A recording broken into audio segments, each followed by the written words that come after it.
Fathead Muppet. You smug motherfucker. You're not severed. You walk out of here with your memories. You carry them home with you every night. No one can rip them away from you, snuff them out. Like they never existed. Like you never existed. That's enough! Turn her back! God damn it, stop doing! Yes! Do it, Seth! Real Enigmas and Theories is back again with another live stream. And yes, we just got done doing the members only live stream where we listened to Rick and Hale deliver his book, The You Are. And if you want to go check out what we looked at, the whole book is up there. The whole audio book is up there, some commentary. We were taking notes in the chat. We were building. It was a really good stream. And we had a little, closing remarks in here and there at the end, right? Also, we were supposed to do the Lexington letters as well, but the time, didn't permit that. And so we'll catch that on the next members only live stream. And so become a member if you want to catch those live streams, and become a member if you want to go and listen to that live stream that we just did. It is still available for all the members to go back and check it out if you didn't have the time to get on this one. I tried to make it in the daytime and on an off day, a typical off day, so that we could have people coming on in there and building as we did. We had a lot of fun with that. I thank everybody for coming to that. I thank everybody for being here tonight, right now. Like, everybody's here. Everybody's here right now. We rocking. We about to get into this. We're still experiencing some of the trauma from episode 7. I know that. And I'm here for you. I'm here for you. And you're here for me, because I need this too. Like, that episode was crazy. It had so much symbolism in it. Speaking of symbolism, Ricken's book was very good, by the way. I thought it was going to be like a goofy version of him, but it was really good. It is actually good. The funny parts were funny, and the delivery was stellar. It kind of made me feel like I was at the end of season 1, right there when Ricken was reading his book. This is what I expected to have sound like when he had his book reading just before the baby went missing. When he was all nervous and everything and wondering how he sound. Yes, there's a lot in there. There's a lot of symbolism in there. And I think that there's enough information to let you know that Ricken has probably already done some work for Lumen as far as the 4th appendix is concerned. You just kind of got to hear it for yourself. If you haven't heard it, go check it out. You could definitely go check out our live stream that we just did. But yes, we've got to talk. Oh yeah, I got to let you know, my video, don't think I'm sleeping. My video is going to be crazy. It's going to be worth the wait. Trust me. I'm going to try to have this thing out by tomorrow. I'm halfway through the script. I have all my notes written. I'm halfway through the script. I may have like 2 pages right now. I don't know how long this one is going to be, because after that whole Rickon thing and the revelations from that book to this episode, that book is essential to watching Severance. So if you haven't checked out Rickon's book, go check it out. It's free on Apple, and a couple people have put it up here. And of course, we did the members only live stream. But it's definitely essential if you're trying to dig into the deeper layers of the onion that we call Severance. So yeah, you definitely have to do that. Shout out to everybody that was there. Shout out to Elizabeth and Ghost Diaz for coming up on the panel after we listened to the book. You know what I'm saying? Let me see here what I would like to pull up. I want to talk about something that I am going to reveal in my video. And I'm going to reveal it right here first, just because I love y'all like that. So, you know what I mean? Y'all like the music though? Did y'all like the music? The starting soon music? Oh, I still got starting soon up behind me there. Let me go ahead and change that. Hold on. We'll pull up something first. Let me pull up something first. There's several things that I wanted to talk about. I want to talk about this. The usage of eyes. They shot, like, there's so many shots of Gemma and Mark's eyes and even the nurse's eyes. It was like OD. Like, for real. They had it. It was everywhere. Just shots of their eyes. That was everywhere. Well, thank you. Thank you guys for the compliments on the music. Yes, indeed. Thank you very much. I saw Mickey B in there shouting me out on the music. You know what I'm saying? Yes. MFMF. Shout out to MFMF for becoming a member. MFMF, now go ahead and celebrate with those emojis that you have, and you can go check out our members only content. You know what I'm saying? There'll be a lot more of that coming. We'll be doing members only live streams, and there will be members only videos dropping as well. So become a member, because those are going to be fire. And in my members only live streams, if I am working on a video, I'll tell you some of the stuff that I'm going to drop in it. I did that this last live stream. Yes, indeed. So yeah, tap in. MJ323, thank you for your generosity and your super chat. Hey, real, stay real. Love each of your videos and theories equally. Thank you very much. And I love all of you equally. And they say, you know, enjoy each episode of Severance equally. And they have made that very easy by making each one of these episodes a 10 out of 10. I have no qualms with any episode yet. Everything is lined up. Everything's adding up.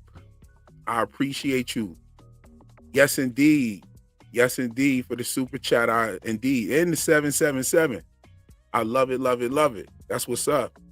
Christian drops the super chat as well. Thank you very much. And Christian was there for the members only live stream. Thank you for your presence and your super chat. Please like the video. Real doesn't like to ask for it, but I will. That's what's up. That's what's up. And hey, I ask for likes, you know, and sometimes I find it to be me reminding you, because sometimes people forget. You know what I'm saying? But it's free. Like the video. Let everybody know that you're rocking with the real enigmas and theories right now. You know what I'm saying? Man, let's go up a little bit and see who we got in the building with us. Let's go ahead and do some shout outs real quick. We got Lil Tempest in the building. Happy birthday, Lil Tempest. It's so happy to have you here. We had you. She was in the live stream as well. We had a great time. We got Damien has also become a new member. Shout out to Damien. Peace and wellness. Zachariah, Estep, what's going on? Peace. Hey, Lord Corey, here we go again. Oh, shit. Here we go again. Yeah, we doing it again.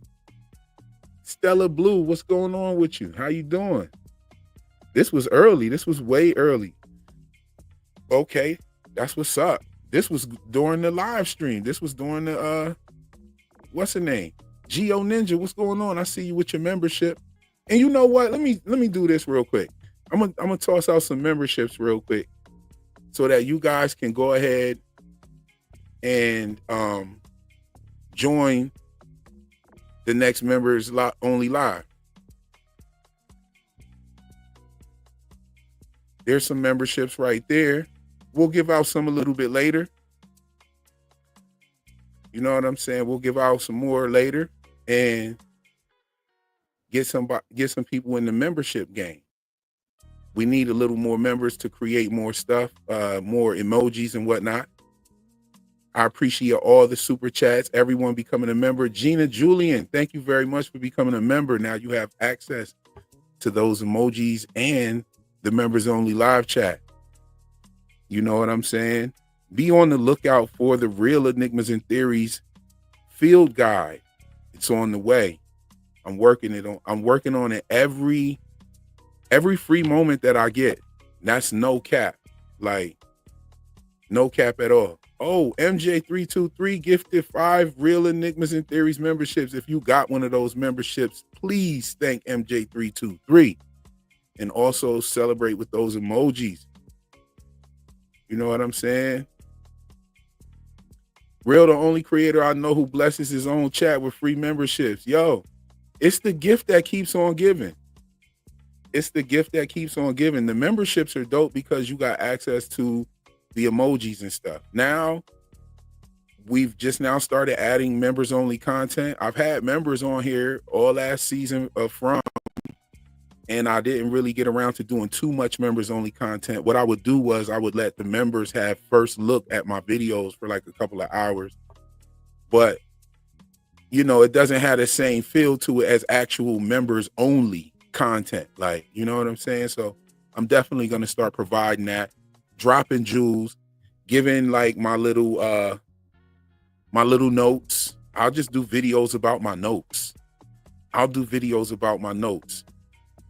Just a little secret about me. I'm pretty sure some of you already know this. In order for me to do my videos, and I think my videos hit like they hit because I'm actually writing raps, guys. And I write these little corny raps about the show that I'm seeing, and then I change the rhyming words. And so I think that's why they hit and they have like such a rhythm to them. You know what I'm saying? And that's how I do it, y'all. So one day I might just do a rap, the whole rap, not get rid of, if it's hot enough. I'm very like picky about what people hear me rapping. Like if it's not fire, and I don't set out to write these as fire. You know, that's how I made it through high school, was writing raps for essays and shit like that, y'all. So like, I never really set out to make them like real bar heavy, but I can rap for real. Like I can really rap. Like I'm not tooting my own horn. I'm just stating the facts. If you know, you know. But the Severance raps and the From raps be lame as shit. I just be putting it together so I can have a rhythm to what I'm saying because I have a stuttering problem. So that's what I do. You know what I'm saying? And I might just do videos like that. I might do a video where if it's hot enough, I'm just telling you, I'm gonna just go ahead and record it. I'll put the beat on there and everything and just go. And I'll drop that as a video for the members only. You know what I'm saying? Even in the Discord, if you join the Discord, you catch me. Oh, what rhymes with severance, benevolence? You know what I'm saying? while I'm blessing you with my presence, I speak of severance, speak about the benevolence.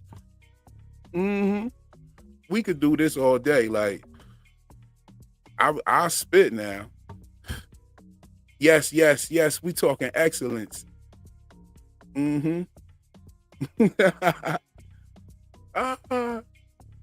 Reverence. Oh, okay. Y'all want to go crazy?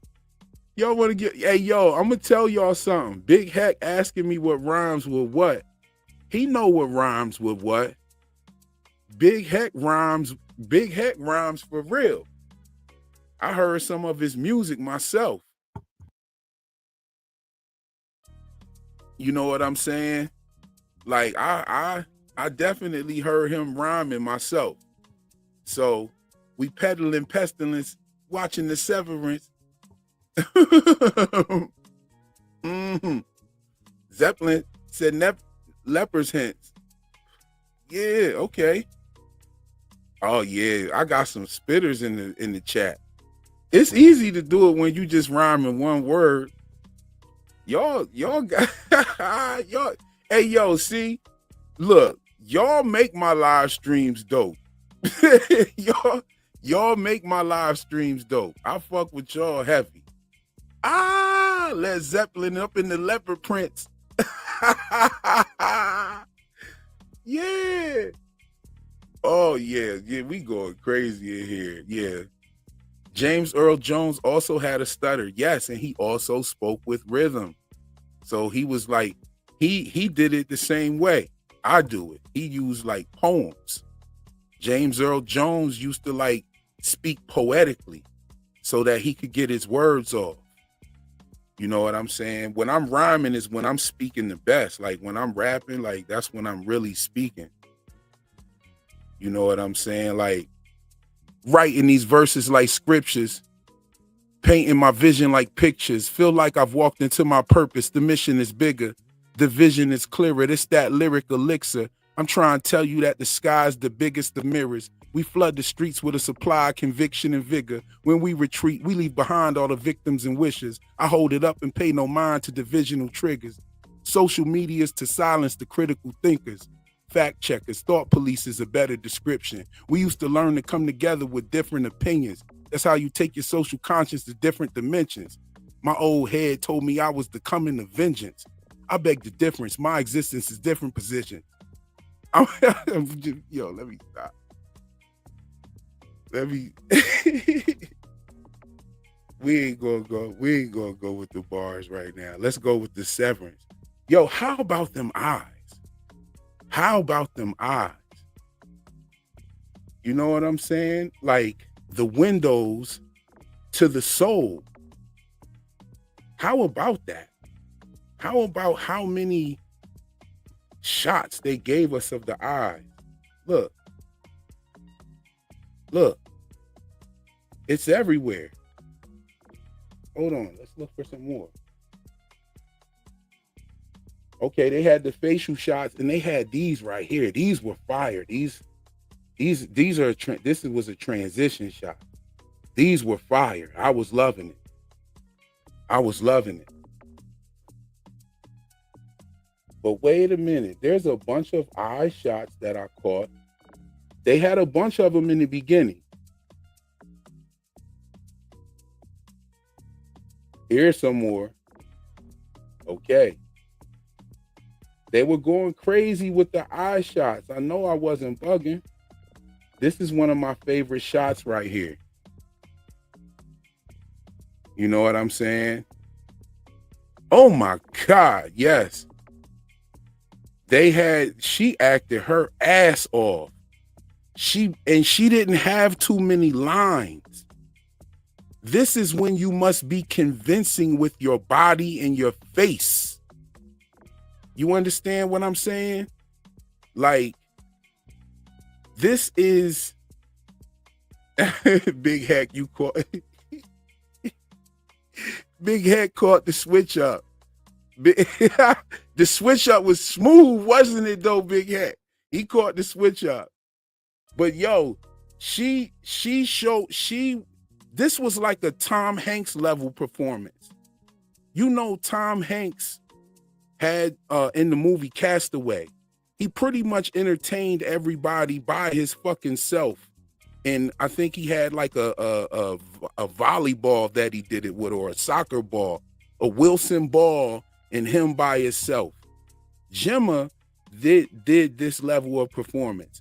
But I'm not gonna lie though, she had Dr. Peabody. I know his name is Dr. Mauer. I know that. But I ain't calling him that. And I know his name is Drummond, but I'm not calling him that. His name is Dr. Peabody. From now on, hashtag Dr. Peabody if you got a Twitter, because that's where we taking homie's character, Dr. Peabody and Evil Hodor. You know what I'm saying? Dr. Mengele. What'd you say there? Yeah, Dr. Peabody. That's Dr. Peabody from now on. Get him the fuck up out of here. He what type of freaky shit, you know what I'm saying, bro? What type of freaky, ugly sweater party is this nigga going to, y'all? Get his ass up out of here. You know what I'm saying? You know what I mean? What type of Christmas is he on? And yo, it is what it is. There's some more eye pictures though. They go crazy with the eyes. The eyes were crazy. Look, they went crazy with the eyes. They went nuts with the eyes. It's all over the show. The eyes are the window to the soul. I love this episode. Look at your boy. Look at your boy. Outdoorsmanship courses through my veins. That was some Dieter type shit for me. You feel me? That was Dieter. After listening to Ricken's book, it's like, okay, I understand this dude. He's one of those like misunderstood cats.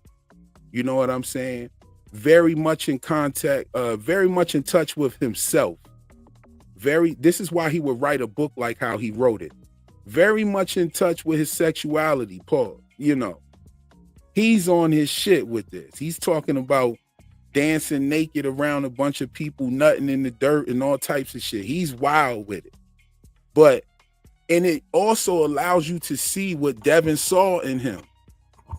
Because that was one of the fucking mysteries of the whole show, as far as I'm concerned. Like, what the fuck did she see in Ricken? But he's fun as hell. I mean, you ever hang around a motherfucker? Yeah, bro is about that life. He's fun.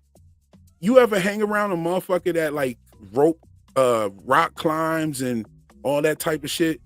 They adrenaline be on 10 all the time. And he's saying he's crazy in the bedroom with his wife too. And he's openly talking about that. Like, I'm not gonna talk about what I do with my lady and shit like that. That's our business. But he's one of them kind of dudes that's like, yo, I smashed and took that shit to like 4 different rooms with it. I'm over here with it. You know what I'm saying? I got her on my back. I'm on her back. We wild, like, yo, we wilding out here. And he talking about creating whole new universes and shit. So he's hype, you know what I mean? So that's what she liked in this dude. And he got bread. And he pointed that out. You know what I'm saying? Ricken is a wild boy, but that's what she liked in him. Now, there was some sort of transformation with Ricken. I don't know what it was, when it happened. And it possibly could have to do with Gemma's death or alleged death, right? Because Ricken, they all were like really close knit. It was very fun to see Ricken and Mark vibing too, pardon. And, you know, Ricken asking Mark, would he like to drink urine, purified urine, as drinking water? It just gave me Kier invites you to drink of his water vibes. And all I could say was pause. Pause, Ricken. Just, you know, I know you're the you are. But when you talking to the me, that's me, you got to chill with some of that shit. Like, you know, let's just drink the spiced beer and shit. And, you know, but all this talking about drinking pee and all this stuff. Yeah. Somebody said they think Ricken's in any. That's interesting. Think Ricken's in Egan. So he's in Egan any. Okay. Rick and Jane.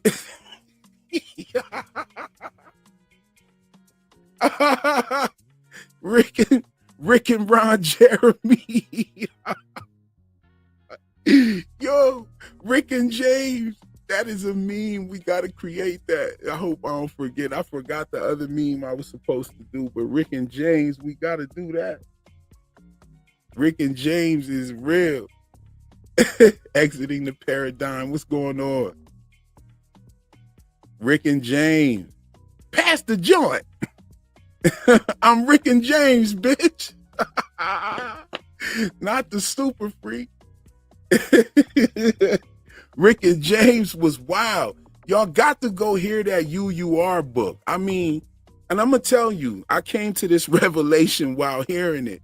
I was like, hold on, wait a minute. They hid this shit from us in season 1. They let us hear like the funny, corny lines and shit that he wrote. They tried to make us think that this book was whack, yo. They tried to make us think this book was corny. Yo, they let us hear lines like, a man with rotten toes cannot skip. You know what I'm saying? They let us hear shit like that. But no, Rickon was spitting flames through this whole fucking book. No cap. And then he flipped the script and threw a chapter in there that was just a poem. And the very next chapter was a 911 call of a reader reading the book, calling 911 because Rickon threw a poem in as a chapter. Bro come on, yo. And then we had Elizabeth in there, and she was like, the what did she say? This was fire. Oh yeah.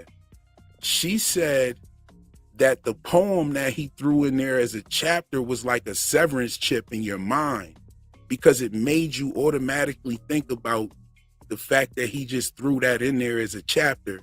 And then the very next chapter is a 911 call of somebody complaining that he threw a poem in the book as a chapter. Severance chip. Yo, fire shit. Chapter 5, crazy. And the poem was low-key heavy too. So yeah, I'm excited about that book, and I feel like it's an essential piece if you really want to understand Severance. If you really want to understand Severance, it's an essential piece. And speaking of From could never. They put out some supplemental material, and it was these missing posters that was of the people while they were at the spot where they were missing in. Of the pictures were of them in town.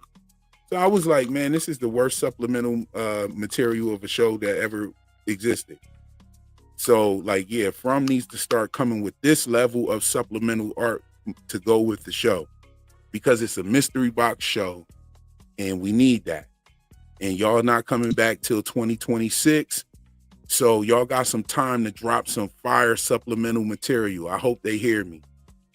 But yes, this episode was like episode 4 to me. And when y'all hear my video, you're going to understand what I really mean. But this episode was like episode 4 to me. But I said I was going to reveal something. And I'm not going, we're not going to do this live too long, but I am going to reveal this real quick. I am going to reveal this. Ooh, that's a good one, Harry. Yes, indeed. I wonder if Rickon and Mara are related. That's a good one. Okay, so I have to reveal this to you guys. This was so crazy. Where is it at? Oh man, everything about this episode was just so full of symbolism. And we're going to get into it. This video is going to be crazy. Okay, all right, I got you. Okay, here it is right here. Okay. I just want to point this out, right? I knew I wasn't going to be able to point this out unless I actually showed the episode or the okay. Now, do you see this Dylan right here? Now, y'all heard this here first. There ain't nobody else talking about this. As a matter of fact, first, I'll give you the first one that I threw in the first one is that this girl right here is the blood drive girl. Okay? Show you. Hold on, wait. I went and grabbed the picture at the end. Hold up. Where old girl?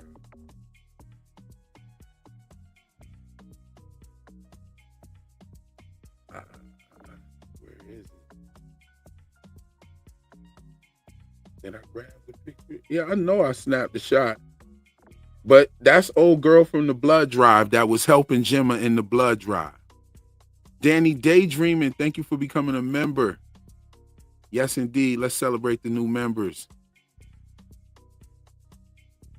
Hold on. Where is it at?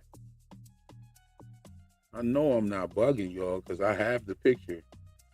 But anyway, let's get to it real quick. Okay, so we see this Dylan right here, right? You see this Dylan, right? There's no beard. No beard. Okay. Let's even go. We got a closer shot. There's no beard. You can totally see his chin, right? Am I bugging? No, I'm not bugging. You can see his chin. Not to mention his hair. His hair is different. He has that of, hollow follicled hair. He doesn't have the hair that we later see him with right here. Now, look here. You can see the puffy hair, okay? And you can clearly see the beard. Hold on, wait, let's go back. No beard. Look, you see no beard under the ear. It's clear as day that he doesn't have a beard right there. And he changes. He changes during that swing around shot. Okay? He changes. Now, there was some talk about beards as well in Ricken's book as well. Hold on. Okay, so it's like you can see, okay, look. Those are two different people. I know I'm not tripping. Look. Bam. You can see him real good. See, you see all dark right there. There's no face.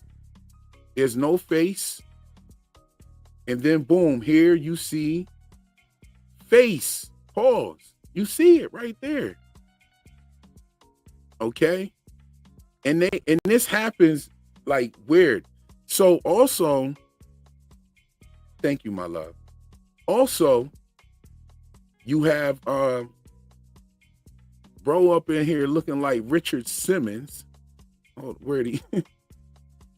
Bro look like Richard Simmons. I'm a pony. If you don't know, get that one. Yo, okay. So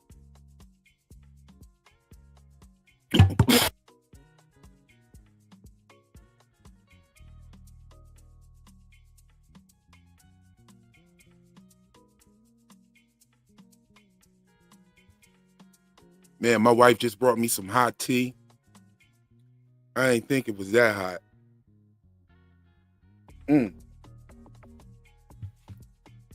Whew. The devil blew on that right there. That was hot. I gotta let that sit for a minute, y'all. Pardon me. Okay, so now it was another interesting shot right here. This was like not a swing around shot. It was an orbital shot. Now this orbital shot, oh yes, we definitely going to talk about that. I brought that up that comes up in my video. As a matter of fact, let me see if I can give you a bit of a preview.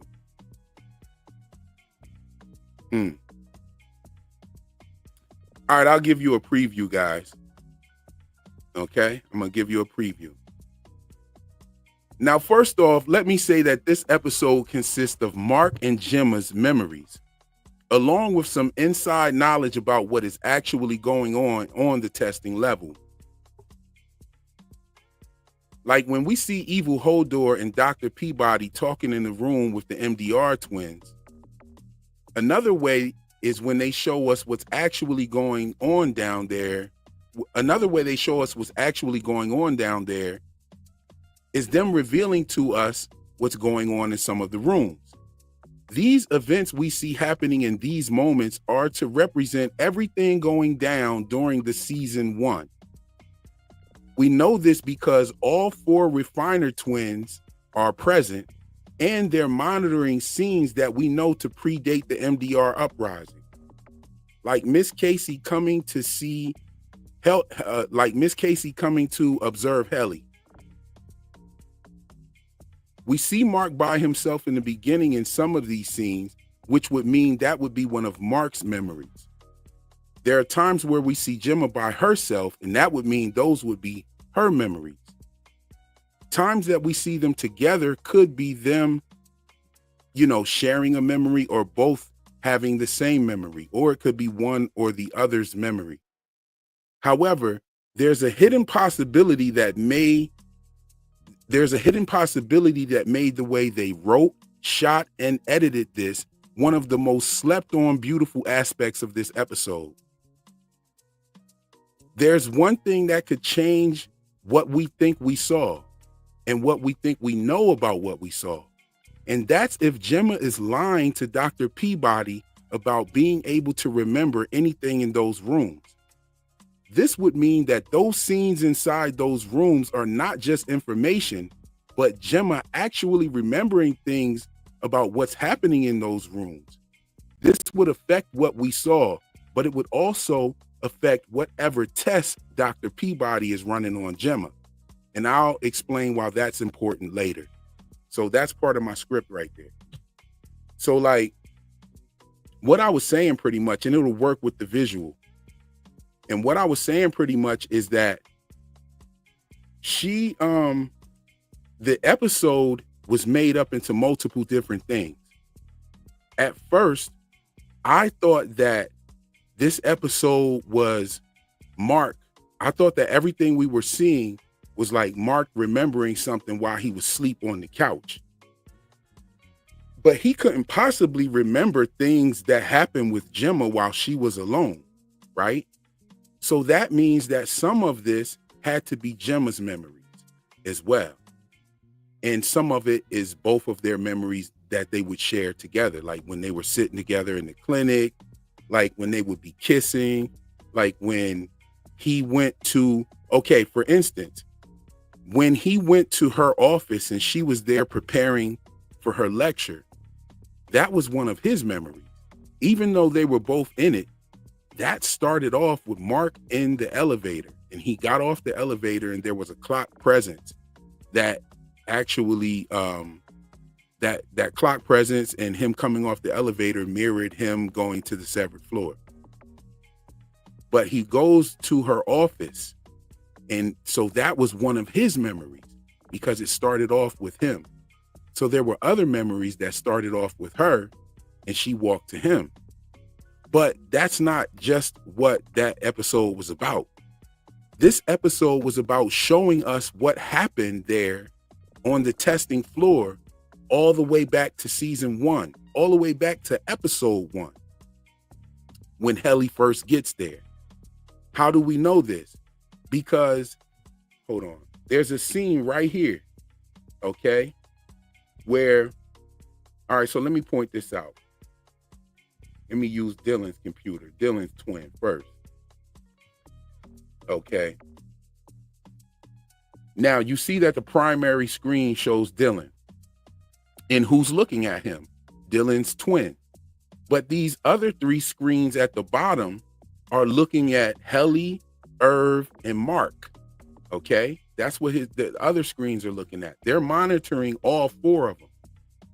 Okay. And in my video, I'll show this because I have to pretty much show you like the video clip where it pretty much breaks it down. You'll see this is, all right, so now this is her screen. This screen right here is the screen that she uses to look at Dylan.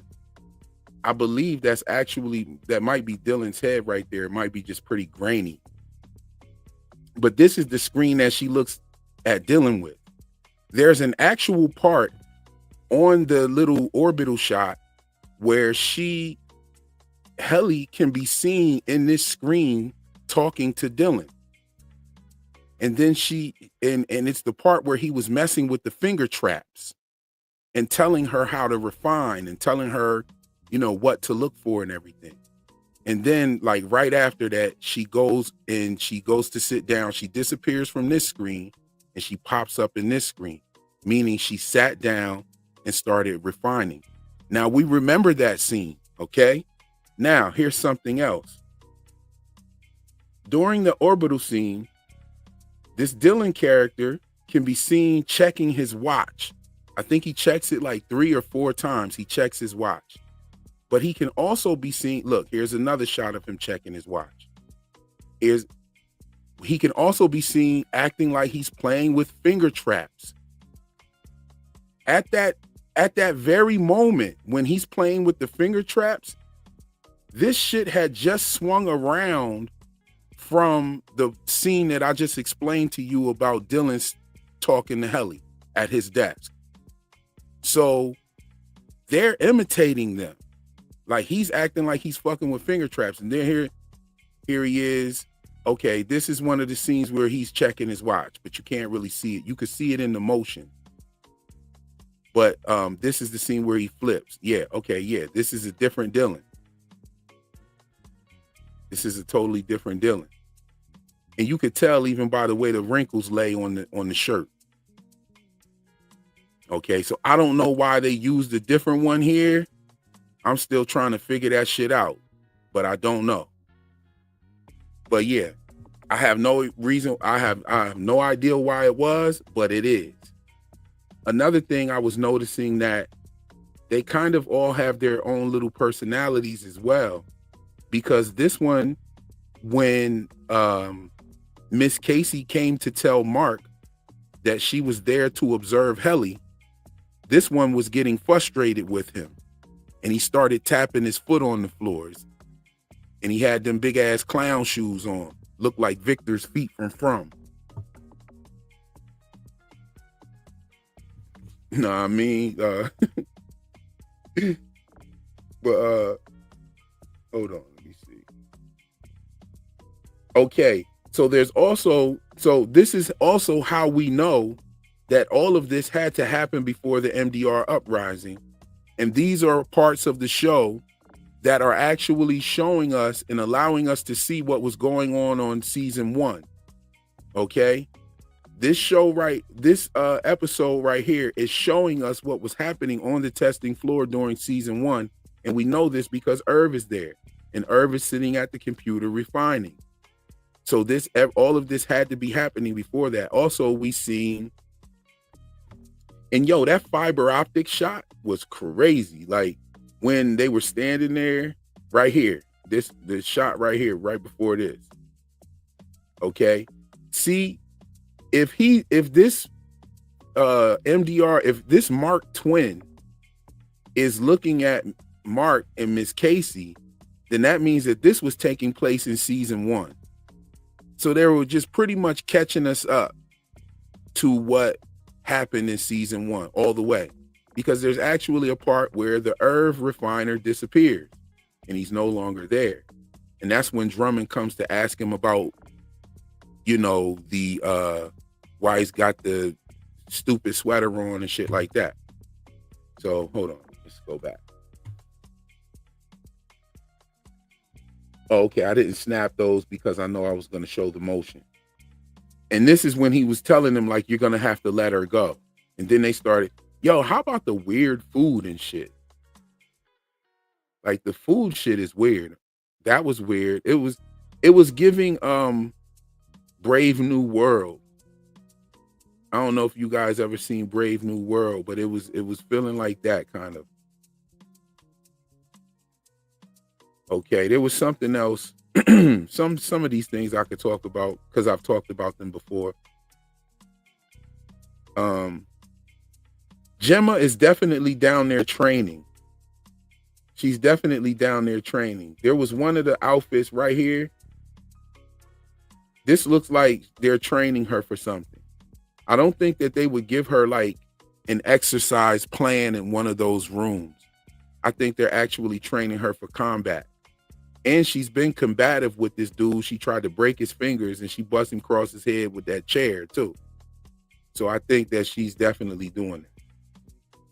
Now this, I think, is a reintegration sickness memory of Mark's. This is part of his reintegration sickness. And we see several of those during here, but this is the one that was the one that stuck out to mostly everybody. And I'll point out some of the other ones in my video. You know what I'm saying? Yeah, she knocked Bull the fuck out. She definitely wasn't playing with him. She gave him a little bit of that Cold Harbor real quick. You know what I'm saying? But yeah, this is like a mixture between, I guess, his closet or whatever and a severed floor. But they kind of mixed it up. They got like a regular room door or closet door or something here. These two shots were crazy. Okay, so this was obvious to me when she came from working out. She goes in the room. Yeah, and I don't think that they would do an exercise room with her. I think they would train her in a room. I think these things would train in a room. Okay, so Gina Julian says that the clinic was a simulation. Yeah, a lot of people probably would think that because she walked inside of Kill Bill training. Exactly. Because that's the vibe that I got from the gear. And also it seems to be like an opposite of Helena's dress from the ball that night, with the stripes going down, hers are going up towards the neck. I thought that was interesting. But I don't think that this was an actual simulation. I don't think that the clinic was a simulation. I think when Gemma walked in that door, she started remembering the clinic situation, and she started remembering where she made this decision. Okay. And how I know this is because of the music that comes on when she starts filling out the form. Okay. And I'll get into more of that in the video. I'll break it down. I think I could break it down pretty well. And then she's sitting here, and I'm going to put this out there right now. I think that Gemma put herself in this position and she didn't know what she was doing. She didn't know it was going to be this bad. You know what I'm saying? I think that she knew she wasn't originally being kept against her will. And the proof of that is the fact that he's lying about Mark moving on with his life. Because why would he have to lie about that to somebody that he's holding against their will? You would only have to lie about that with somebody who you want to reconsider leaving and going back home. So I think that she signed up for this. And this is why she started lying about the cards. I don't think it's, just one of those things that they send where you can draw a rabbit or some shit like that, she said. I don't believe that. I believe that she knows exactly what those cards are. And she lied to him about what they are. She said, oh no, this card is the man fighting against himself. You know, the death of the ego. That was a lie. Because there's another card in there with a dog. So what is that? What would that mean? You see, I think she just kept the secret that she was probably already severed. She probably got severed and Mark didn't know. She probably could have been severed when they first met. You see what I'm saying? And I don't think Mark and Gemma meeting was a coincidence either. Look at how many seats were available in that blood drive thing. Hold on, let's go back. I mean, and they end up sitting like right next to each other. Like, you know, there's a couple people there. There's a few people there, but they end up sitting right next to each other. You know what I'm saying? Did she sit next to him or did he sit next to her? Did she go sit next to him? You know what I mean? I wish I had a picture of the blood drive girl because I didn't notice it until I got to that one part. Hold on, let me see. I know after I noticed it, I took a shot of it. It was like, oh shit. The blood drive girl is the heli refiner. I don't know if that'll be significant to the story or what, but it was her. Hold on.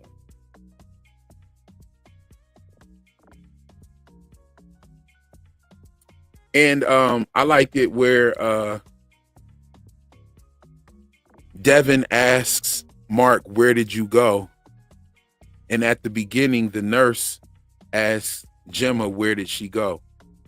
Did it seem like the nurse was kind of nice to Gemma? or had a sweet spot for her, all the way even when she got her in the elevator and was like, come on. Doesn't seem like she was kind of nice to her. Was she, you know what I mean? She was like, Gemma, where did you go? And also here you have Devin saying, where did you go? I thought that was very interesting. You know.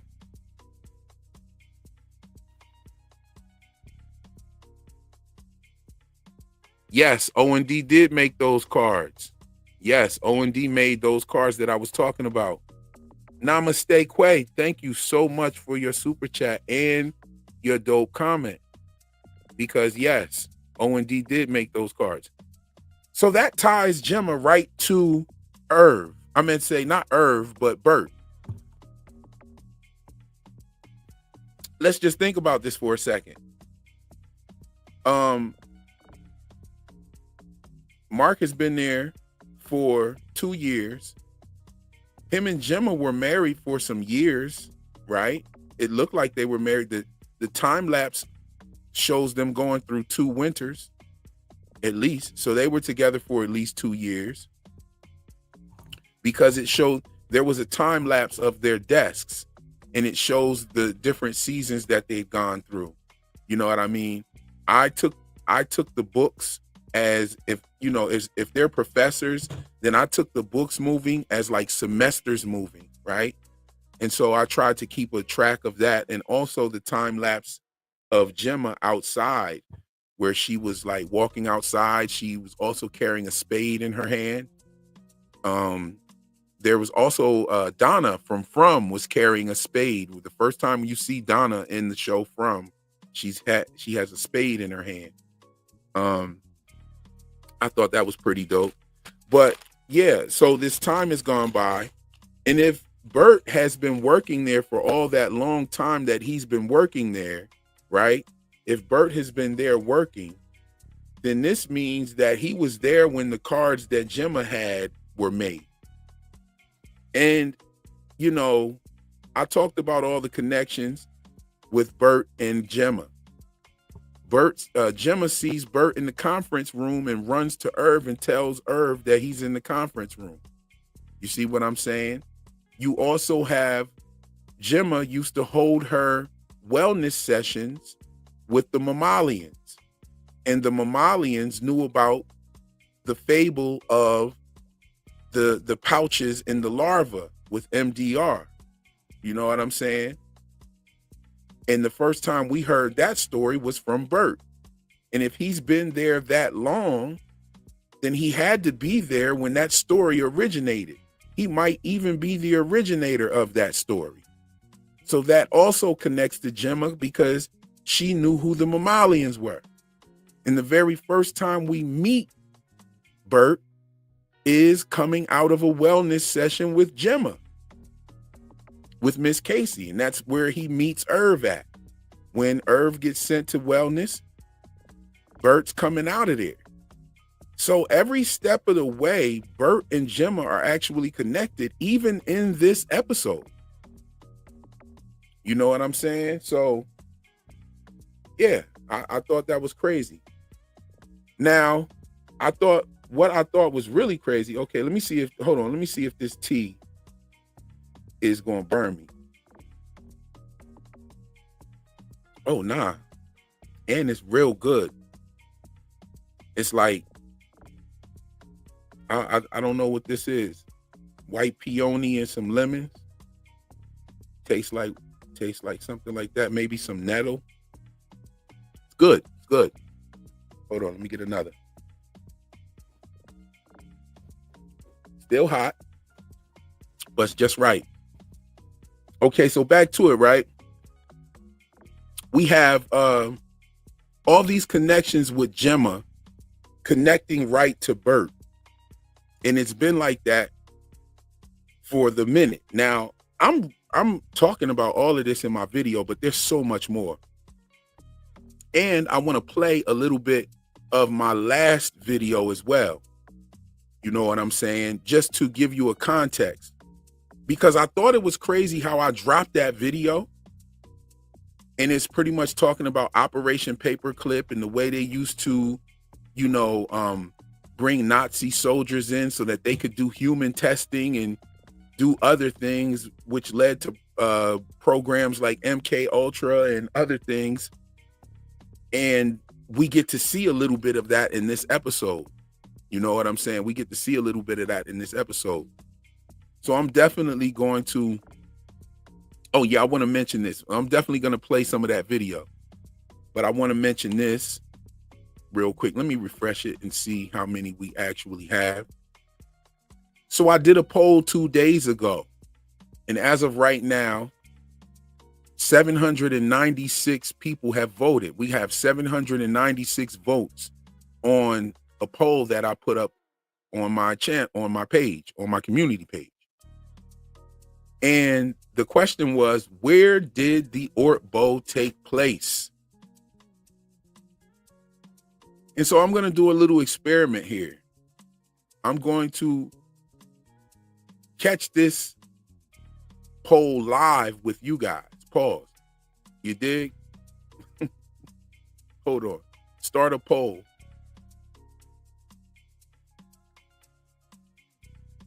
Where did the Ortbo take place?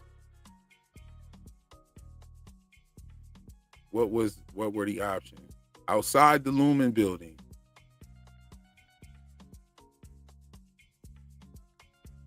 What were the other ones? Inside the Lumen building. This is one of the biggest mysteries I hope that they reveal. I think that we will get a reveal on this. Inside the Severance chip. And we'll just leave it at that. We won't put the I don't know option in there. We won't put the I don't know option. So on this poll, we got 796 votes, and 55% say that it happened inside the Lumen building. 25% say that it happened outside of the Lumen building. 12% say inside of the Severance chip, and 8% say I don't know. So we didn't put the I don't know in there. We're not gonna put that in. But we're gonna look at the poll here. What we got so far? Oh man, we got 60 votes already, and it's saying inside the Lumen building. Oh man, this is a good poll already. Okay. Now I want to compare these polls. You know, we have the live poll, and I'm going to tell you it's almost 800 votes on that last poll, and that took 2 days. So we'll see what this does. We have 384 people in here. We'll see how this poll takes us. Pause.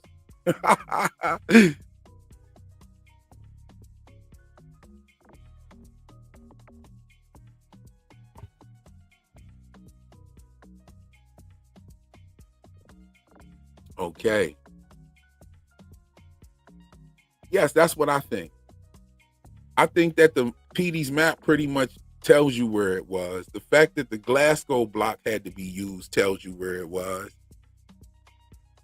The fact that those MDR twin clones was showing up anywhere. The TV just showed up out of nowhere. You know what I'm saying? I think that all of that, and they were able to interact with that TV. Like he picked up the remote control and turned the video on. A lot of people say that it was inside of the Severance chip, that they could make them see stuff.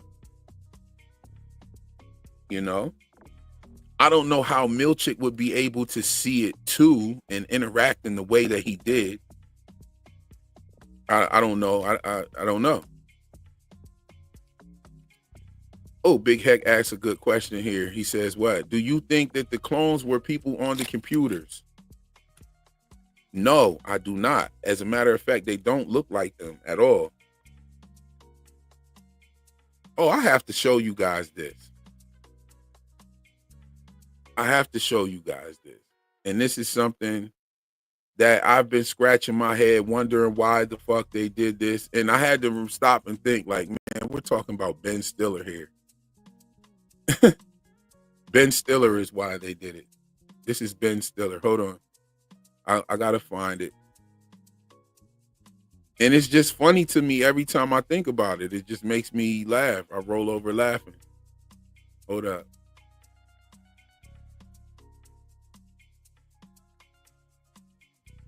Okay, where is it at?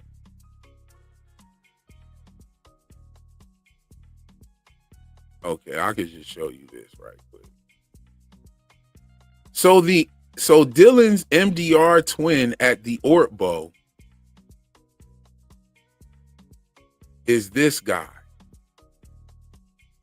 This is the actor that they hired to play Dylan's Ortbo twin.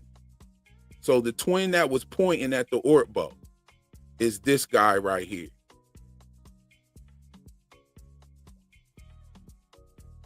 I do not understand why they hired this guy to play him.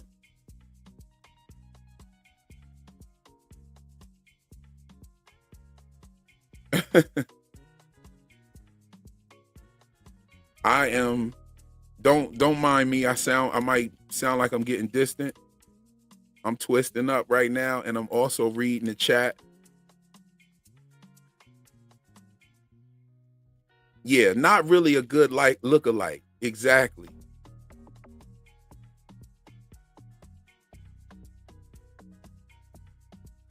Pneumatic artist knows what I'm talking about.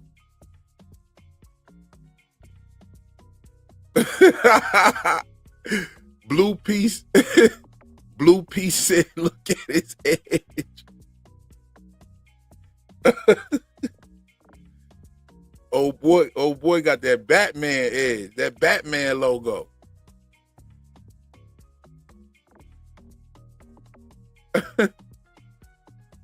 C. Quan says, I don't believe that.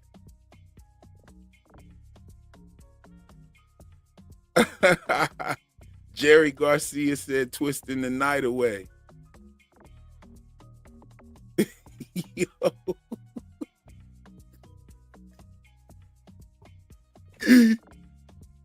Y'all funny as fuck, yo. Y'all got me over here rolling. Like, how in the fuck are we using this guy to play Dylan's lookalike here?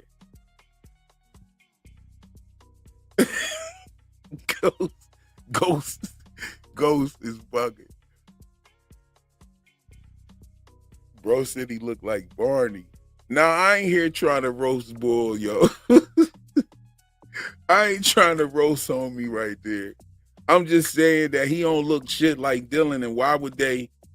This is what I'm saying, right? They had to paint this man light skin. It wasn't blackface. It wasn't whiteface. This was light skin face.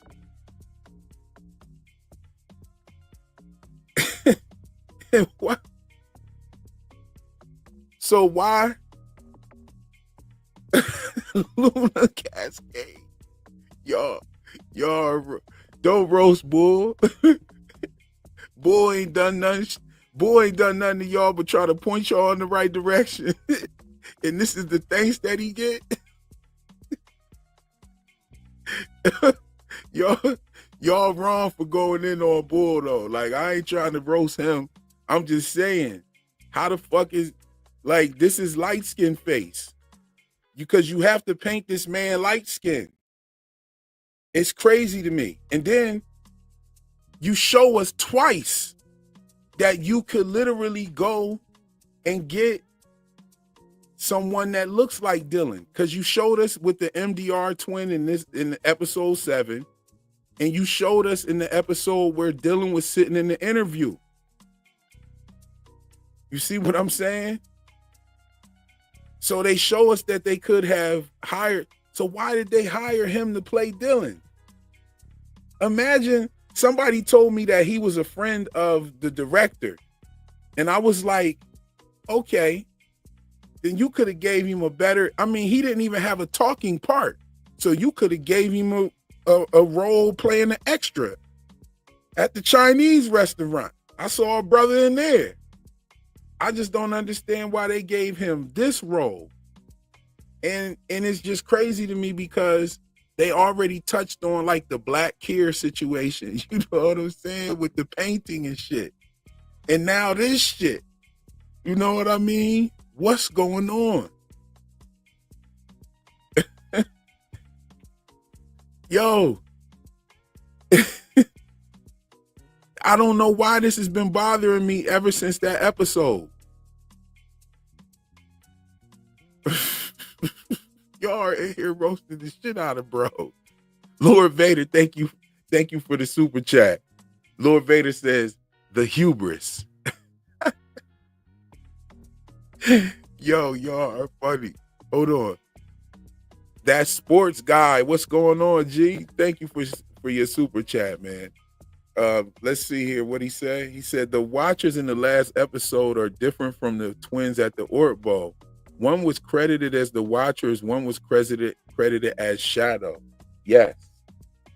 The only one that really looks like the one from the Orc Bowl is the Mark one. It's just because the hair was crazy, but the body type don't look the same though. The one that's sitting down there looks like way taller than the other one, and what he would look like in the hallway. You know, when on episode 1, when Mark was running and he went to the wellness room. I think it's very interesting too, now knowing that those twins existed in that shadowy figure that we saw in the background. A lot of us thought that there was a new security person to replace Grainer. And that's what I thought too. Or I thought that, you know, I didn't know what he was, to be honest. However, now realizing what he actually was, being the shadow or twin of Mark in the Ortbo situation, and now knowing from episode 7 what those guys' jobs are actually on the testing floor, it's crazy that he was there observing Mark, you know, running around. And it's like, why would he be up there if he's supposed to be shadowing Mark or duplicating Mark's refinery work? So what I think, and the intros, both intros have also implied that there are multiple severed units. There are multiple clones or something.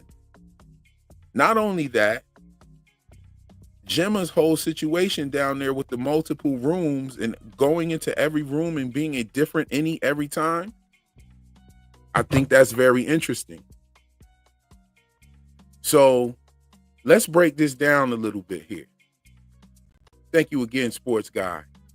We also have another super chat. Hold on. Yeah, Harriet, what's going on? How you doing? Good to see you here. And thank you for your generosity. And she says, have you noticed that the most Kier Lumen management people are not severed? Yes, indeed, I have. Elena didn't want to be severed either if you listen carefully to the dialogue. That chip is about mass control. I can totally see that. And I don't know. It doesn't even fit to me that she did that as a publicity stunt at this point. Hold on one second.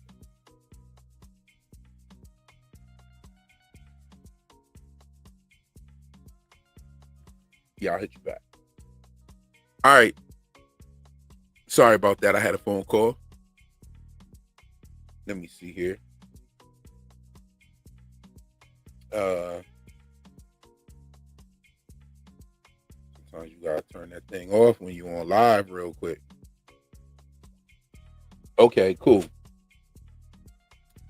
And yeah, I could definitely see that she didn't really want to get severed. But now, looking at it though, I think she's trying to make the most of the situation. And I think she also wants an heir. And so this is why she is, I think that her and Milchick was involved in getting them together and alone at that Ortbo. Milchick did that because that's what she wanted. That's why when she started making fun of Dieter's story and Dieter nutting on the ground and all of that stuff, Milchick got up and bounced. He's like, okay, that must be her telling me that she want me to get the hell up out of here so she can get busy with Mark. He threw the marshmallows away and got the hell up out of Dodge with Juan. You see what I'm saying? That's what happened. That was Rick and James on the phone. Yes, indeed. Oh my goodness. Let's look at this here. Let's see here. Oh man. All right, let's look. Let me get rid of it. I gotta find the picture though, because we just can't leave it like this. There's got to be an obvious reason why they did this. I have a picture of the Dylan. Let me pull a picture of Dylan up. Well, no, the twin. This was something here. It has something. They did this for something. They did this to screw with them. It's obvious, no doubt. Oh man, we got 375 people in here. Wow, that's what's up. How many likes we got? Oh, we only got 175 likes. Let's get these likes up.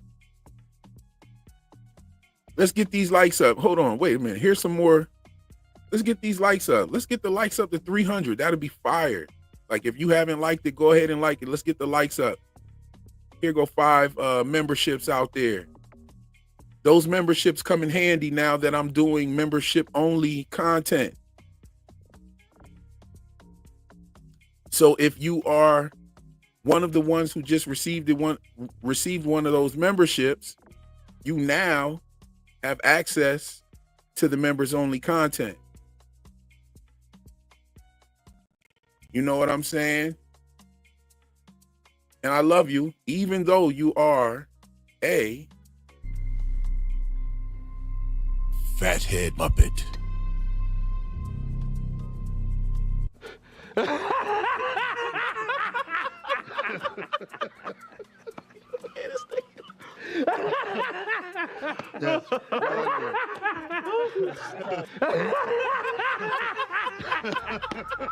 Turn her back! God damn it, stop doing! Yes! Do it, Seth! Yo. Fathead Muppet shirts are on the way. The GOAT shirts, what they're not ready, is on the way. All of these things are coming. We rocking and rolling. We having a good time.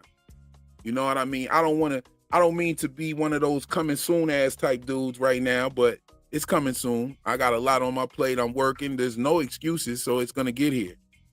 I gotta make it happen. That's right. Everything about the way he said this right here. This is it right here. Turn her back! God damn it, stop doing! Yes! Do it, Seth! Look how he gritted his teeth when he said turn her back. It ain't just to do it, Seth, when he put the extra TH in there. You know what I'm saying? It's also the turn her back in the way he looked at him and grilled at him. Check it out. Turn her back! God damn it, stop doing! Yes! Do it, Seth! Yeah, he meant business. That wasn't no any Irv. That wasn't any Irv. How does one get a membership? Hit the join button. Hit the join button. Hit the join button. I think they're $2.99, $3, something like that. You get access to the emojis. They said they keep telling me I think something's wrong with my membership page, because they keep telling me every time I get more members, tells me I need 14 members to make more emojis. I get the 14 members and it tells me I need 13 members. I'm like, what are y'all doing? Y'all gotta do something. Thank you so much, Vic. The wonderful, beautiful Vic is in the building with us. You know what I'm saying? Yeah, he said his name hard as fuck though. Ever since the podcast, what's going on with you? How you doing? Yes, indeed. We got Keith T in the building. I think Audi Herb has anger issues and it bled through certain points. I think he's either reintegrated. Yeah, I think Irv is reintegrated. I think Irv's contact on the phone was Ragabi. He's been reintegrated, and I think it was a successful reintegration. A lot of people keep saying that Petey was the only one that she had reintegrated, but no. Petey said it very explicitly, and Ragabi said it. But Petey says, I'm the first one to get the sickness. He did not say he was the first one to get reintegrated. He said he was the first one to get sick. So there's that. You see what I'm saying? And also, Ragabi said she's gotten better at it. So she's obviously done this more. This is not her first rodeo. But I think Ragabi knows that she's killing Mark. I talk about this in my next video as well.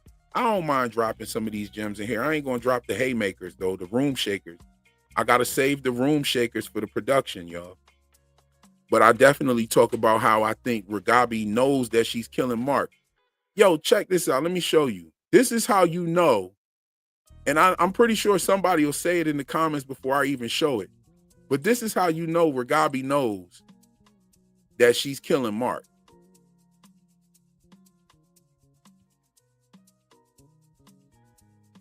Hold on. Let's look for him. Ragabi knows she's killing Mark, y'all. There's no way. I'm pretty sure that somebody will say it. This is how you know right here. Look at this. Look at how she looks at Mark all the time. Every time she looks at Mark, she's like, damn. Look at that. Look at this. Yeah. She knows she's killing Mark. First of all, we already know she's a murderer. She murdered Grainer. I don't give a fuck why she murdered him, but she did it. Now, she had valid reasons because they probably would have cooked her. And she knows that think about it. She knows that she has to go that far because she's dealing with people that will go that far. You know what I'm saying? So she knows how far she has to go. But she didn't seem the least bit worried or like even kind of, sad that Petey was dead. She was like, Petey, if he would have listened to me, like she didn't seem like she was sad about that shit at all. And when he talked about the group of people that he was working with, so Ragabi is not working by herself. Okay? Ragabi's not working by herself because Petey confirms that she's working with a group. And it felt like he was speaking highly of this group. He said that this group really wants to make a difference and they know that Severance is bad and blah, blah, blah. And he's speaking highly of the group. And so I believe that Ragabi knows she's killing Mark. I mean, the face tells it all. You know what I'm saying? I know this is the look. I don't want to see a motherfucker that's putting needles in my brain making. This is not what you want to see. You don't want to see somebody looking like that. After you like, yeah, I'm packing up. You calling Cobell? I gotta go. And then she starts looking like this, like, damn, yeah, Mark is dying. I'm sorry, but my work. What did she say? She didn't even give a shit if Mark was going to die. She was like, all my work will be gone.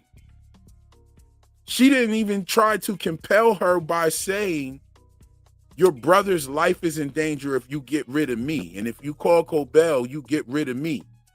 She didn't even try to compel her in that way. She just straight up said, if you call Cobell, I'm out. She didn't say anything. You know what I'm saying? Blue P said Mark didn't listen. No, what? Let me see. Where you at, Blue P? There you are. Ashley Banks said, y'all got to stop with the Ragabi evil theories. I'm not saying she's evil. I don't know her motivation, but it definitely seems like she is withholding information. It doesn't seem like she's being 100% truthful. You know what I mean? First of all, she tells Mark that Gemma was alive the last time she saw her. And then when Devin asks, she gives a definitive answer. Now, you could take that in two ways. Ragabi's just pushing the envelope to convince Devin, or her inside man told her that Gemma's still alive. But, you know, she doesn't seem to be answering the phone for anybody right now. And I think that that's why Irv can't get an answer on the phone at none of them raggedy ass payphones that I wouldn't even be trusting.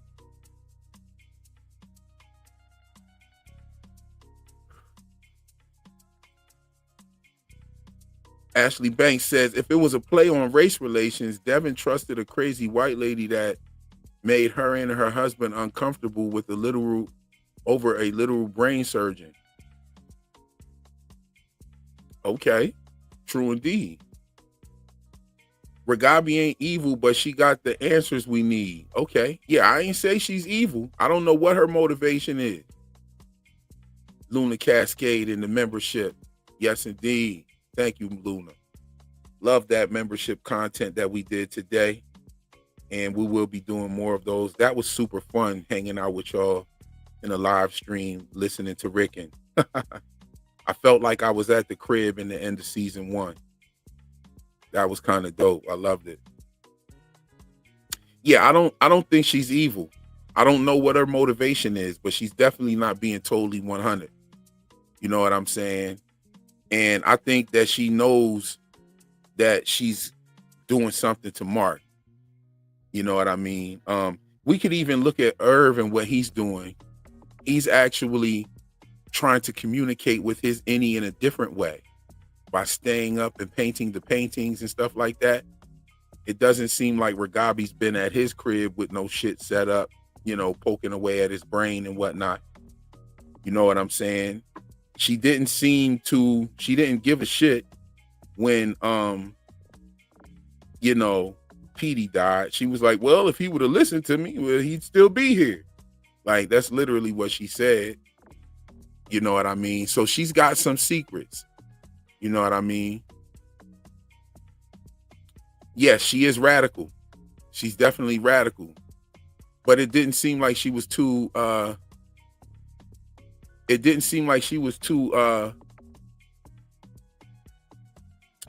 worried about Mark. She was like, it seems like she was more worried about her work. Let me see what Ashley put here. Yo, I tried to do a super chat reel, but can you please speak on how it's not multiple innies? Nothing in the show shows us the chip can split a person more than once. The rooms are different frequencies. I don't know. It does seem like they can be split more than once, according to what the doctor's questions were to Gemma. He's like, you don't remember anything from any of the rooms. And the any versions inside of the rooms seem to not think it was any difference of the rooms either. Like the one thought she was always at the dentist. And then the other one thought it was always Christmas. You know what I'm saying? And we didn't get too much information about any of the other rooms. We got the airplane room. You know what I mean? But I think that Gemma might be lying about remembering these things. What shows me that I think she's lying, and if she's lying, that changes everything we saw. That changes everything we saw. Here it is. This right here. Hold on. Wait. Not this. This. Her actually putting on the ring and getting ready to go out there to do this bit right here with the Christmas. She put on the ring like, fuck. I'm putting on a wedding ring. So obviously they got me in this motherfucker acting like I'm somebody's wife. I'm in a red nightgown. You know what I'm saying? So she's thinking these things. As a matter of fact, there was another time where she exclaimed her distaste for the outfit that they had her about to wear. Hold on, I'm about to show you that one. So it's like these outfits, she kind of gets an ideal of what's happening in the room. She kind of knows what's going on. She probably can't really put her finger on it, or she might remember, yo, this whole sequence was beautiful. All of these shots, all of these were just absolutely beautiful. And yes, this was in there too. The shot of the deer. This is where the seasons were changing. The semesters were changing. This is what I was thinking. This is how I took it. They even showed the snow. This was the fire with all of the stumps around in a circle. Those look like stones or stumps. A big stone bowl fireplace. That was very interesting. I thought that was interesting. There's the picture with her carrying a spade in her hand. You see what I'm saying? The spade has many different meanings. I get into some of those in the video. There was another shot of deers. There was a shot of her looking at the deers. These were some beautiful shots and beautiful moments, and it really made you see, it really built Mark's grief for us. Where's the one outfit at? Here it is. She looks at this outfit right here and is like, oh shit. You know what I mean? Like she knew kind of what was going to be happening. But at least Lumen is, I think that their intentions are to make these rooms or this, her Severance chip produce multiple innings. I think that might be their intention. If it works or not, we don't know. You see what I'm saying? So maybe she knows, maybe she doesn't.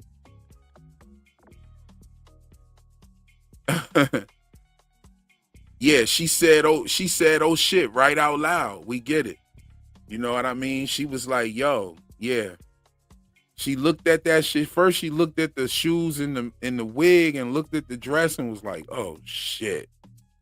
She knew something was going down. So she was like, oh, this is the day that I come out and my mouth hurts.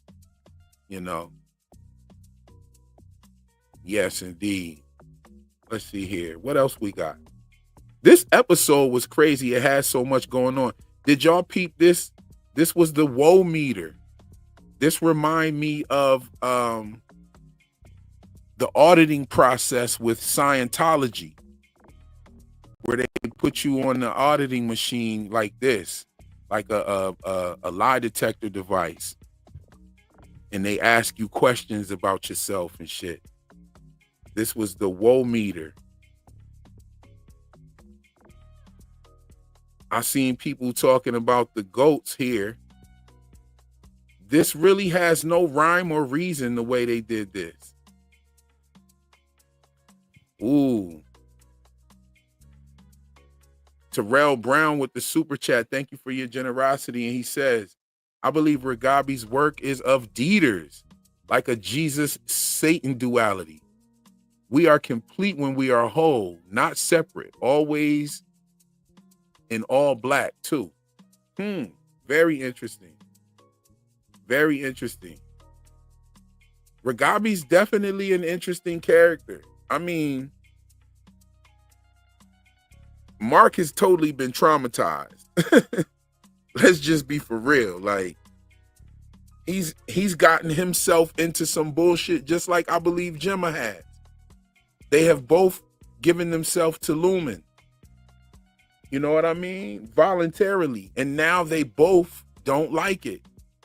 That's what I think the overall arc is here. I don't think Gemma was kidnapped and kept out, against her will. Because why would you try to lie to somebody about their husband moving on if you're keeping them against their will? You would try to lie to somebody if you want them to reconsider leaving. So you want them to reconsider leaving. So you tell them, well, your husband's moved on and he's had a baby. He's got a daughter now. You know what I mean? Like what is someone even supposed to do with this? This shit look like a bunch of animal crackers on the chart here. What the fuck is this? Where did I see woe meter at?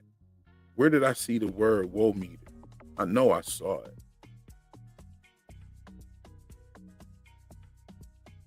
Okay, hold on. It's on here somewhere. This is a woe meter. Yeah, it says woe meter right there. You can't see it on this shot. But this was a woe meter. I thought that was fire, woe meter. And then you have the WO right there.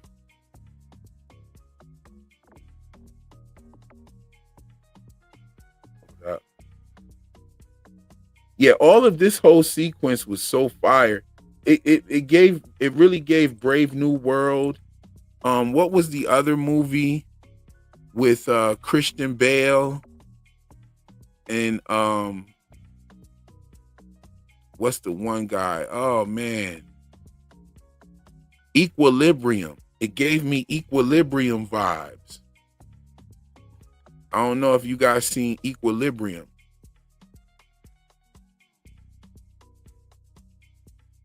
Yes, Equilibrium. Maybe the GOAT chart is USD further in the process. Is used further in the process. Okay. Yes, possibly. Mark has been working for Lumen for a couple of years. Gemma has been there for a couple of years. How is Miss Wong, a 15-year-old, going to be their daughter? Yeah, I don't believe that. I don't believe that. And a lot of people kind of think that just because the girl's Asian. And I just think that we need a little bit more than that to make the claim. Like, I seen people joking and kind of trolling a little bit about saying that Felicia was Milchick's mother.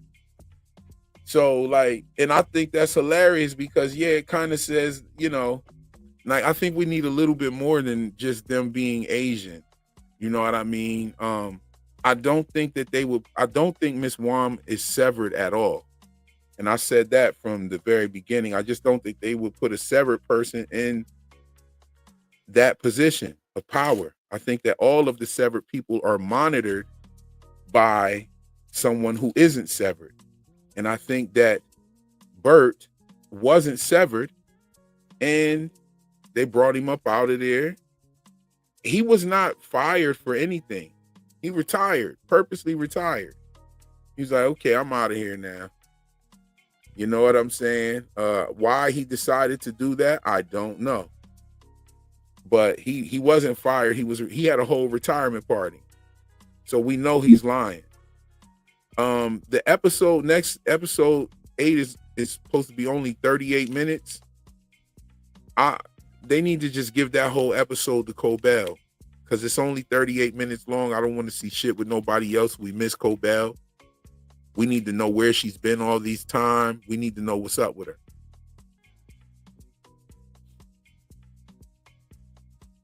Ragabi has definitely confirmed that Lumen raises orphans or at least kids of parents they've brought into their cult. Wong is definitely raised by Lumen. Yes, indeed.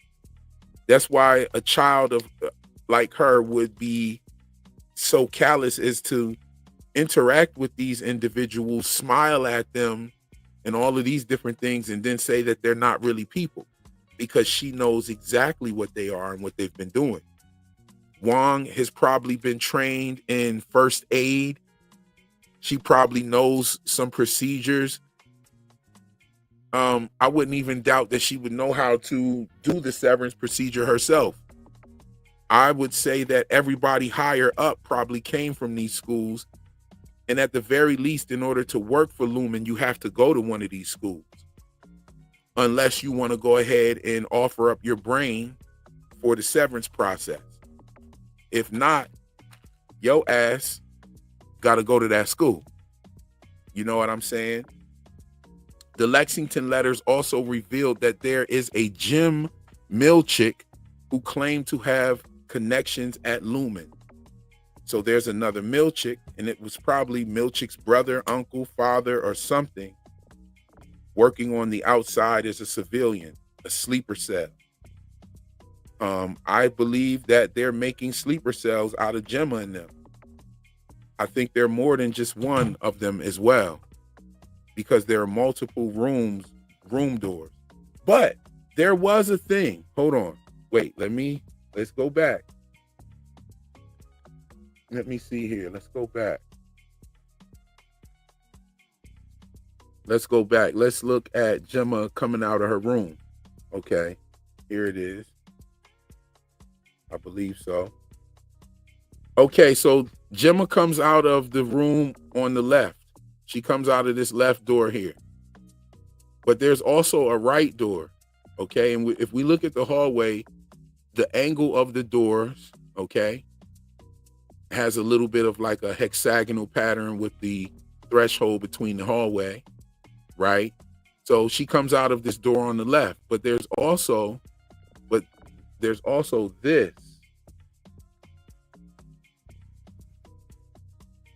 Where are you? These are some things that I noticed. That's why I like doing these lives, because it's stuff. Okay, so she comes out of this door here. She comes out of the right door this time, and we see that it could be the same door, but that would mean if this is the same door she came out of, then that would mean that this is a whole different bedroom or another domicile.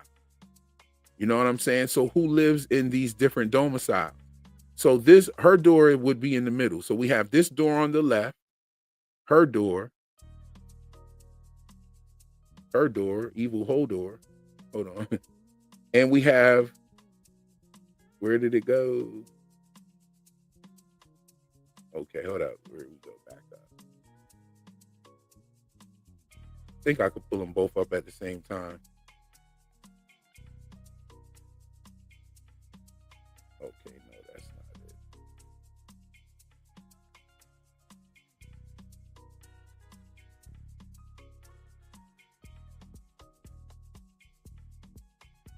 Hold on one second.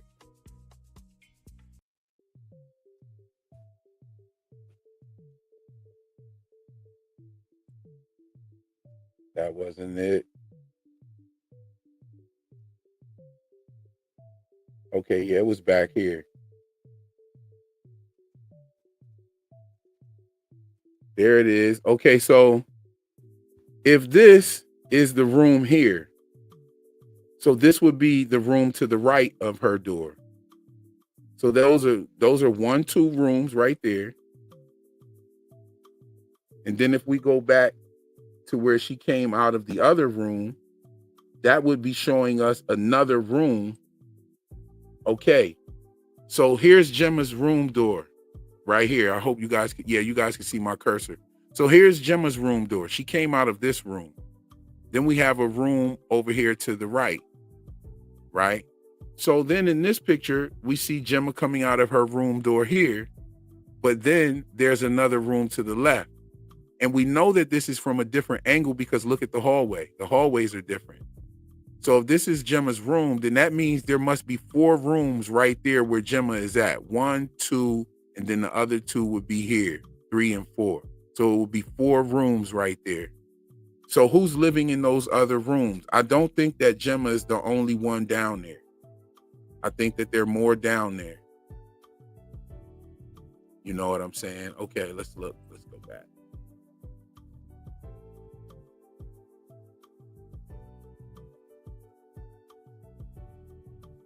Who is she talking about? Yes, Miss Wong has nothing to do with Gemma. There's no evidence for her having anything to do with Gemma. I 100% agree.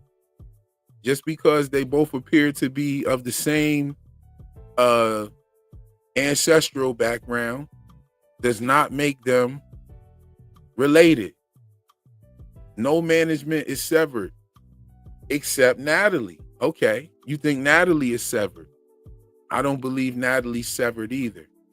I believe Natalie is scared. Natalie looks scared. Natalie looks like she knows firsthand that if you fuck over Lumen, you're dead. And if you get fired from Lumen, if you're at a high level of authority at Lumen and you get fired, your life is in danger, period. So I think that she knows that. Okay, so let's get to it, y'all. I just want to play a little bit of my last video, okay? I promised I'd get to that. I'm not going to make the live too long. I wanted to have some replay value, but I definitely want to share this with you guys. And it's crazy that this video didn't get a lot of views, but that's all good. I definitely thought that this is one of my favorite of mine. I think that a lot of the stuff that I said in this video ended up showing itself right in the following episode. I don't know, maybe you'll agree, but let's check it out.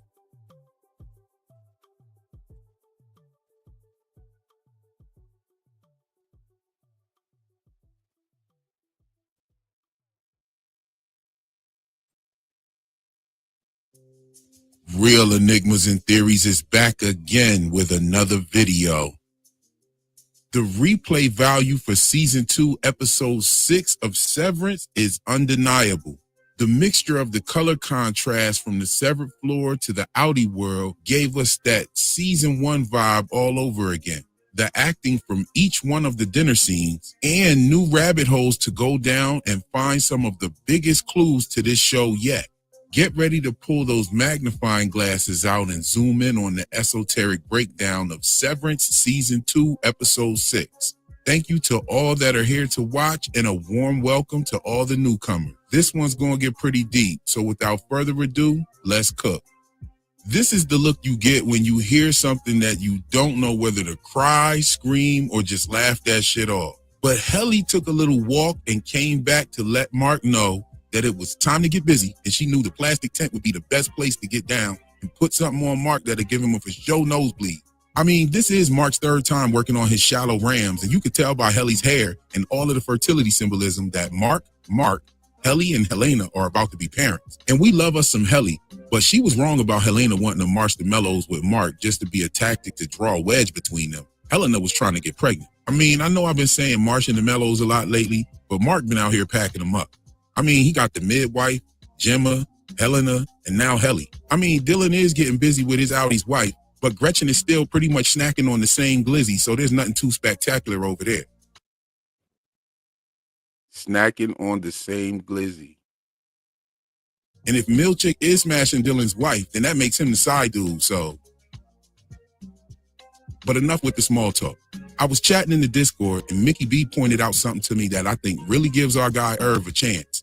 So the number on Irv's door was 20 when he left to go to the payphone. However, when Milchick comes to the door, there's no number. Perhaps Irv has more than one apartment, and that could be the reason why we don't hear radar barking. This image right here also shows Irv's address where we know him to have received some kind of mail, which would confirm at least another.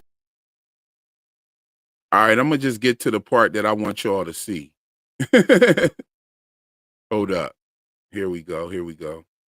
All right, so here it is.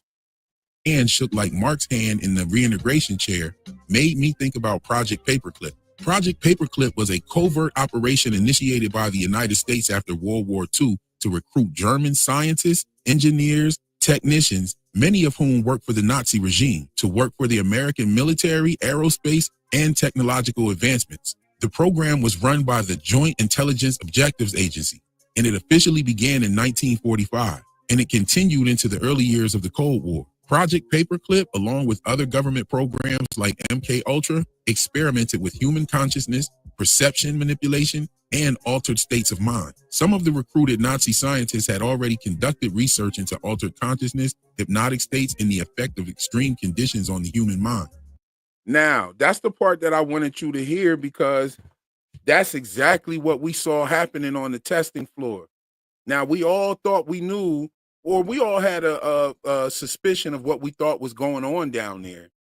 But what actually was going on down there was some old Operation Paperclip type shit.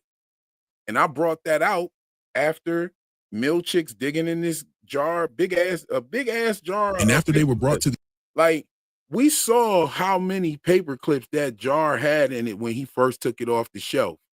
And then how many paper clips was in it when he was able to stick his whole hand in there. It's crazy. It's like, yo, this dude was really like, and that the stack of papers was monstrous, and he did all of them. No wonder his fucking hand was shaking. You know what I'm saying? Like, he will never not put a fucking paper clip on the right way ever again. Like, yo, that's some shit like when your teacher makes you write a sentence on the chalkboard like 1,000 fucking times and erase that shit and write it again. Like, that was some old in-school detention Operation Paperclip edition shit. Like, what are we talking about here? The Operation Paperclip, that was a blatant connection. No doubt. No doubt that connection is spot on. The Operation Paperclip, spot on. Very next episode, we see this guy who looks like a goddamn, he's treating him like he's some sort of mad scientist. I mean, the same shit that the Nazi soldiers was doing. Now, the extra piece to this is those Nazi soldiers that was brought over here by Operation Paperclip were not just Nazi soldiers or not just Nazi scientists and aerospacemen and things of that nature. They did other shit too. They were a part of esoteric secret societies and different schools of thoughts of mysticism. This is a fact. As a matter of fact, every single one of them that were brought through Operation Paperclip were brought through by the Masonic Order. They were brought through by the Masonic Order. I should go crazy this next video and rehash all of this because that's exactly what we saw in episode 7.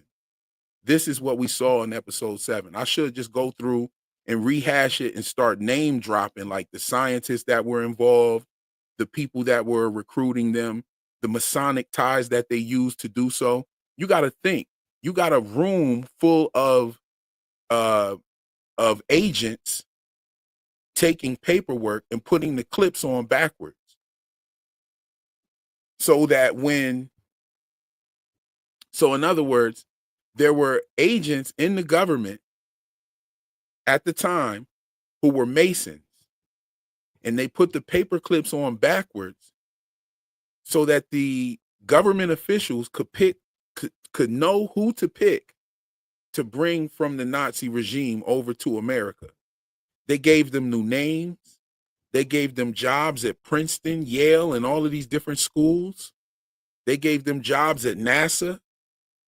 They gave them covert operations, things that turned into MK Ultra, where they were using drugs and all kinds of stuff. And this is the other thing.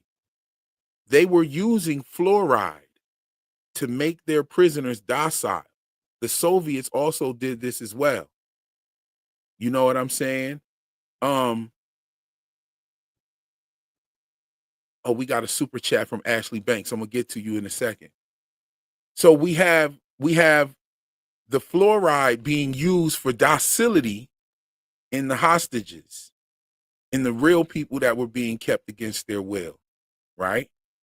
And fluoride was used.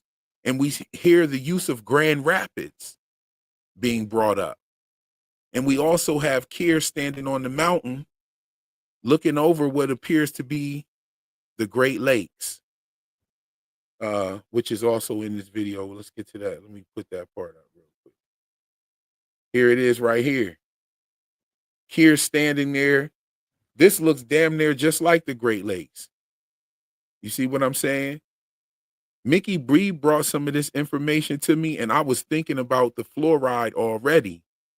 But she brought it to my attention that Grand Rapids was the first place. I was like, get out of here, sis. We was building on Discord. By the way, stop in the Discord, hop in the Discord, and drop in the Discord. You know what I'm saying? Because we definitely be cooking up in that Discord. And there's many people in there that are dropping some amazing theories that make me sit back and say, wow, like I'm amongst my clan and my tribe at this moment. with this uncovering the hidden messages and the esoteric symbolism within this show Severance. I'm fucking with it heavy, so you gotta fuck with it too. Come on down to the Discord. Somebody drop that link in there so we can get the people there so that they know how to find out about all this good stuff we're doing. We drop announcements in there as well. Yeah, but here, I mean, this looks just like the Great Lakes. And right here would be in this peninsula looking part of it is where Grand Rapids, Michigan would be. So this would be Michigan. This would be Grand Rapids, Michigan. Here's right there in front of it. We've heard Grand Rapids come up already. This is highly significant. This is highly significant. The food that they show her eating. Now let's get to what she's talking about the food here. Thank you for that super chat. She said, "Can you please talk about the food and how weird it is? Do you believe we're in a post-apocalyptic scenario? Why would they focus on why would they focus on water too?" Now, I don't believe we're in a post-apocalyptic situation. I don't actually believe we're in a post-apocalyptic situation because 4 years ago, the Lexington letters takes place 4 years before the events of season 1. And in the Lexington letters, you have a bus driver driving kids on a bus. I don't think that kids would be on a school bus during the apocalypse. So I think that now a new revelation. I was going to say what I think, but I actually came to a new revelation today with Ricken's book. In Ricken's book, he mentions the movie Sister Act. He talks about Harvey Keitel. He does everything but talk about Whoopi Goldberg herself pretty much. And he talks about this in the way he does it is like he's seen the movie when he was a teenager. So that would make him around my age. He'd probably be in his late 30s, early 30s, or 40s. I mean, say late 30s, early 40s. So, and that's the same with Mark. Mark was born a year before me. So Mark would be around, a year older than me.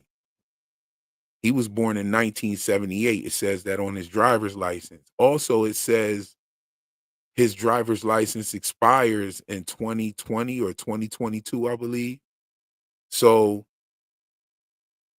they are up to date. However, there are some very strange things about this town. Like they have released commercials on YouTube. Apple has released commercials on YouTube for Severance. We haven't seen these things in the show. However, it's been on the Instagram page and it's been on YouTube and whatnot. And it shows like a real 80s type of thing. They even got motherfuckers breakdancing and shit. They got like MTV clips and, so they are, it seems like a little weird place where they may be like behind in time. Now, I don't know if you've ever seen the movie The Giver or the movie The Village, right? Both of those movies are set where a community is far apart from everything and far away from everything. Like The Village, they're set out in the woods far away from everything and they're kind of like isolated and, there's a barrier around it. And that's the same for The Village. I mean, The Giver. The Giver is set the same way. And I think that Kier is very much like this as well, where they can control the level of technology that is there. They can also control, that would also be their cars and things like that are the levels of technology. In Ricken's book, he actually talks about having his partner Balf, who was at the reading as well, BALF. He wanted a laptop.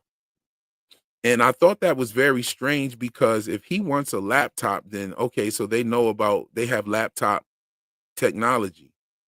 I think that is the farthest level of technology that we've seen in Severance other than the Severance chip. That's like some far out shit, right? But the only thing other than we've seen that is these characters do have cell phones. So I don't think we're in an actual post-apocalyptic scenario, but I do think the food is weird. I thought that it was weird that they had a foodless dinner in season 1. Um, there were a couple of things that stand out about the food, especially the odd food choices that they have in uh in the vending machines on the severed floor. Also, it doesn't seem like anybody cooks at all, right? We haven't seen anybody cooking yet, other than Gemma just recently, but that is definitely Lumen food. So we haven't seen anybody cooking. We've only seen people eating at restaurants. We've seen Mark go to Pips twice already. We've seen him go out on a date with that woman. We haven't seen anybody cook. Cobell cooked. Cobell made cookies. So Cobell made cookies. So there's something going on, but it's really not clear. And it's very weird actually. Uh the food looked crazy as hell that Gemma was cooking up. But thanks again for the super chat. And I have thought about that actually, the food situation. We got High Fire Award Tour. Thank you for the super chat. He says, Dylan says in one of the first episodes, the thing in the outside, the world must be fucked up for them to want any. Maybe outside of Kier it is. It could be. But again, like I was saying, 4 years ago, you got kids on school buses. You know what I'm saying? You got kids on school buses. And even after that, she lived her life for a while being severed before she made contact with her any in the Lexington letter. You know, so people wouldn't need jobs in an apocalypse. You know what I'm saying? Things would be probably a lot different in an apocalypse. I don't know how how deep you're looking at the word apocalypse or how you look at that, and I don't think so. I don't think so. Or we know that not to be true of anything that Dylan thought about his Audi. We know nothing to be true from that. You know what I'm saying? But hey, who knows? I think that they're working on it. I think that they're working on an apocalypse. They may have something in mind, like a Thanos plan, like to eradicate a bunch of people. They probably have like some sort of Thanos plan, or they have a plan to at least eradicate people's minds or something with the severed chips. They want more people to be severed. That seems to be a definite goal that Lumen has. One thing I found interesting in this last episode was Dr. Peabody telling Gemma that she would be able to see the world and the world would see her. And so I'm thinking that they're prepping her to be let out into the real world again to go carry out some sort of mission. And that's what she's being prepped for. The rooms that she's experiencing are being prepared by MDR. And we know this because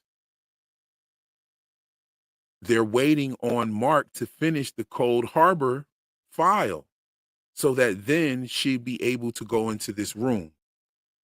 And so here's what I think is happening. Mark finishes the Cold Harbor file. The MDR clones on the testing level are mimicking what he's doing and are mimicking what the refiners are doing. Now, those refiners are preparing the room actually to be like a bypass system of sorts. The room is prepared and she's sent in there, and what she's experiencing has been created by the scary files that they were putting into those boxes. and they use that as some sort of code. Because why would it be numbers? We don't even know what those MDR clone things are. They could be lookalike people. They could be, they could be lookalikes. They could be robots. I know that the Ortbo was an anagram for robot, so they could be robots. Who knows?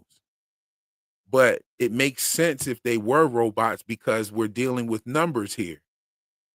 And so it would explain why these feelings that they're refining would be encoded inside the numbers and then stored in these different boxes for I believe the 5 brain waves and also the 5 senses. We've talked about the different 5 senses, and we talked about that music with the theremin, also the music from episode 4. I think I should make that a bit more clear in this next video as well. But I'm not gonna talk on here too long. I've been on here long enough, and I know y'all want me to get that video done, and so that's what I need to get ready to go do here. And I will be up for quite a while. I just did a live, members only live. It started at 5 o'clock. We listened to the UUR. I probably had a half an hour chill after that before we got started on this live for 8 o'clock. We've been rocking for 2 hours. I appreciate every last one of you guys for coming through. I know you want to see me get this video done. And so that's what I am going to go do. I'm going to at least finish my script tonight and probably wake up and just chop away at it and get it done for you guys and have it out by afternoon time. Late afternoon EST. So, thank you for stopping by, sharing your time with me, blessing me with your presence. I loved it. Just a little something to think about while we wait on the next episode. That's all for the live stream this evening. I will catch you in the next one. Peace.